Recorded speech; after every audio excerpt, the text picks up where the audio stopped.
यहाँ पर बराह रास्त एक बार फिर पाक फौज पर तनकीद की गई। अफवाज पाकिस्तान के बारे में बात की आपने। ये मेरा मुल्क है, इससे मुझे उतनी मोहब्बत है जितने पाकिस्तान की फौज के हर उस सिपाही को, हर उस अफसर को है जो आज बॉर्डरों पे शहीद हो रहे हैं, जो सीनों पर गोलियां खा रहे हैं, जिनकी औरतें बेवा हो रही हैं, जिनको पूछने वाला कोई नहीं है, जो बमों और गोलियों के आगे रुकते हैं, सीने अपने ऑफर करते हैं, खून के तमगे उनके सीनों पे लगते हैं। उनके पास बुलेट प्रूफ गाड़ियां नहीं होती, उनके पास बम प्रूफ गाड़ियां नहीं होती। आज बड़े फख्र से यहाँ कहा गया, बार बार कहा गया, कौम की बेटी बम प्रूफ गाड़ी। मैं चेयरमैन साहब शर्म से पानी पानी हो जाता हूँ जब मैं इस हॉल में जमहूरियत की बात करता हूँ, जब मैं इस हॉल में जमहूरियत के नारे सुनता हूँ, लेकिन फिर देखता हूँ कि जमहूरियत की तारीफ क्या है, फलां की बेटी, फलां का बेटा, फलां का पोता, फलां का नवासा, ये मेरी जमहूरियत है। Genetically inherited democracy, sexually transmitted democracy, ये है हमारी जमहूरियत। अगर ये जमहूरियत है, एक बार नहीं, दो बार नहीं, 3 बार लानत भेजता हूँ उस जमहूरियत पे कि जिसमें चांदियों साहब जैसा मुअज़्ज़ज़ आदमी, जिसमें रज़ा रब्बानी साहब जैसा मुअज़्ज़ज़ इंसान खड़ा होकर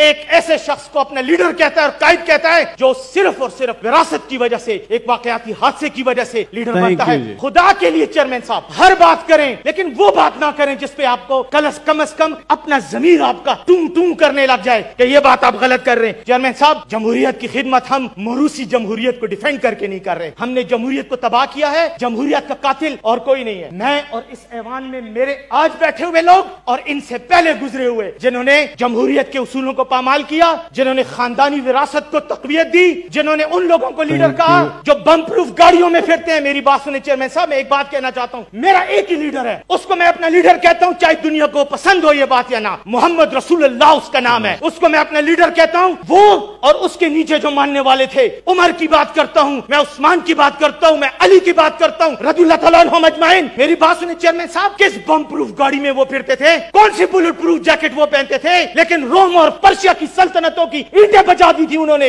हरकुलियन, हेरेक्लियस, हरकुल रोम उस वक्त का सबसे ताकतवर तरीन बादशाह था। खिसरो परवेज उस वक्त का सबसे ताकतवर तरीन बादशाह था। उनकी ईंटें की ईंटें बचा दी, लेकिन कभी भी अपने जिस्म पर इवन तीर को रोकने वाले लिबास नहीं पहना। आए जब बात करते हैं उसूलों की, शहादतों की, तो फिर हुसैन बने जो अपनी बीवी और बच्चों को लेकर मैदान करबला में चला गया था, जिसके बच्चे उसके सामने कत्ल किए गए। जब आपने कुर्बानियों की बातें करनी है तो ना बम प्रूफ गाड़ियों की बातें करें। सीनियों पर गोली खाने वाले जो आज सरहदों पर मर रहे हैं, उनका तो आप मजाक उड़ाते हैं, लेकिन बम प्रूफ गाड़ियों के अंदर पत्थर खाकर आपको चीखें निकल जाती हैं। चेयरमैन साहब, मुझे बड़ा अफसोस हुआ ये बातें सुनकर, जब पाक फौज पर हर बात पर उंगली उठाई जाती है। जो उन्होंने गलत किया है सबूत के साथ लाएं, बात करेंगे, उनको कमेटियों में भेजें। डिफेंस कमेटी है, उसके प्रेसिडेंट चेयरमैन बैठे हुए, इनके पास भेजें, बात करें, उस पर कोई फर्क नहीं पड़ता। फौज भी आएगी, अपने आप को डिफेंड करेगी। अगर डिफेंड नहीं कर सकती, बिल्कुल उनको एहतसाब करें, ये मीडिया उनको उठाए, कोई इशू नहीं है, लेकिन वो इल्जाम लगाएं जिसके पीछे आपके पास सबूत भी हो। या आपकी मुसलमानी का तकाजा है, या आपकी जमहूरियत दार का तकाजा है। एक मिनट चांडू साहब,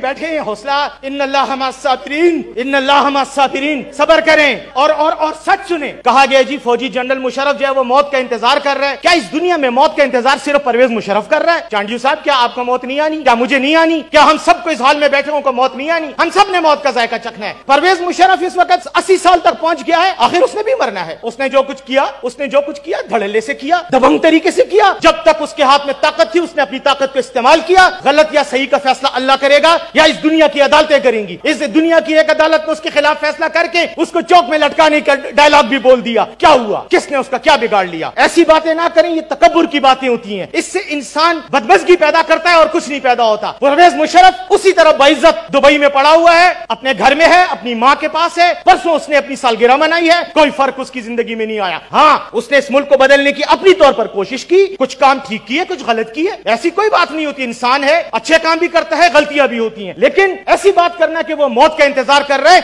ये अल्लाह ताला को नाराजगी के बायस बनते हैं। ऐसे डायलॉग नहीं बोलने चाहिए। अच्छा, दूसरी बात मैं आखिर में करना चाहता हूँ। यहाँ बात हुई सिंध के बारे में। भैया अटॉर्नी जनरल का हमारे साथ क्या था? चलो, उसने बयान दे भी दिया, मुझे नहीं पता उसने क्यों ये बयान दिया, किसी को नहीं पता। उसने बयान दिया है, आप उसको कल लॉ एंड जस्टिस मिनिस्ट्री में तलब करें, कमेटी में, उससे पूछना भाई तुमने ये बयान क्यों दिया। लेकिन उस बात को बुनियाद बनाकर आप एक डेमोक्रेटिक डिबेट को रोक रहे हैं। आपके हवाले से यहाँ पर 18वीं आईनी तरमीम पर कोई बात करता है, आप सब खड़े होकर खंजर निकाल लेते हैं, जैसे पता नहीं ये जमहूरी इदारा नहीं है, बल्कि कोई एक ऐसा गिरोह है कि जिसके अंदर आप कोई बात कर ही नहीं सकते। ये तो कोई डेमोक्रेसी तो क्या, ये تو نان ڈیموکریٹک اداروں کا بھی طریقہ نہیں ہوتا. وہاں پہ بھی آپ کو بات کرنے کی اختیار ہوتا ہے. 18ویں آئینی ترمیم پر بات نہیں ہو سکتی, سندھ پہ بات نہیں ہو سکتی, بلوچستان پہ بات نہیں ہو سکتی, کشمیر پہ بات نہیں ہو سکتی, KPK پہ بات نہیں ہو سکتی. کیوں نہیں ہو سکتی؟ بات کرنے میں کیا ہے؟ کس نے پاکستان سے غداری کی بات کی ہے؟ ہم سب یہاں پاکستان کے آئین پر حلف اٹھا کے, آپ نے خود جنوبی پنجاب کو صوبہ بنانے کی بات کی تھی, آپ کے دور میں ہوئی تھی. آج آپ کے سینٹ کے ایجنڈے پہ وہ چیز موجود ہے, لیکن جب سندھ کی بات آتی ہے وہاں الطاف حسین غدار, وہاں MQM غدار. خدا کا واسطہ ہے یار, کوئی سیاست کی ہر جگہ سیاست نہیں کی جاتی, ہر جگہ گروہی مفادات کا تحفظ نہیں کیا جاتا, ہر جگہ اپنے موروثی لیڈروں کو ڈیفینڈ کرنے کی بات نہیں ہوتی. کہیں پہ اس قوم کی, اس ملک کی, اس عوام کی بھی بات کریں تاکہ اللہ کے آگے کلیئر ہو. کیونکہ چانڈیو صاحب, موت کا انتظار ہم سب کر رہے ہیں, میں بھی کر رہا ہوں, آپ بھی کر رہے ہیں. یہ موت ہم سب نے چکھنی ہے, اس کا ذائقہ ہم سب نے چکھنا ہے. Thank you.